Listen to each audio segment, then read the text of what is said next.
خبر شامل کرتے ہیں پاکستان RI نیوز کے چیئرمین آف پنجاب ڈاکٹر ریاض نذیر کی اس رپورٹ سے وزیر اعلیٰ پنجاب مریم نواز اور IG پنجاب پولیس متوجہ ہوں، پتنگ بازوں اور ڈور مافیا نے ایک اور قتل کر دیا۔ گجرانوالہ میں خونی کھیل، پتنگ بازی اور پتنگ سازی کی روک تھام میں پولیس اور ضلعی انتظامیہ بری طرح ناکام۔ پتنگ بازی اور پتنگ سازی جیسے خونی کھیل کی روک تھام پولیس اور ضلعی انتظامیہ کے لیے چیلنج بن گئی۔ وزیر اعلیٰ پنجاب مریم نواز اور IG پنجاب پولیس پتنگ بازوں اور ڈور مافیا نے گجرانوالہ میں ایک اور قتل کر دیا۔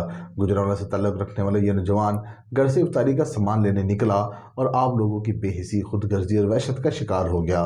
تم وہ درندے ہو جو کہ عید سے 4 روز بعد دولہا بھرنے والے اس خوبصورت نوجوان کی ماں کو تادم مرگ آنسو بہانے پر مجبور کر گئے۔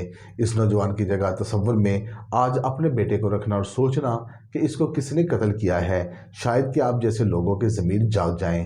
اہل مکی لوگوں کا کہنا ہے کہ گجرانوالہ کی پولیس اور ضلعی انتظامیہ خونی کھیل، پتنگ بازی، پتنگ سازی اور دیگر بڑھتے ہوئے سنگین جرائم کی روک تھام میں بری طرح ناکام ہو چکی ہے۔ پتنگ بازی، پتنگ سازی اور دیگر سنگین مسائل کی روک تھام گجرانوالہ پولیس اور ضلعی انتظامیہ کے لیے چیلنج بن گئے ہیں۔ پتنگ بازی اور پتنگ سازی جیسے خونی کھیل پر سخت سے سخت سزا ہونی چاہیے۔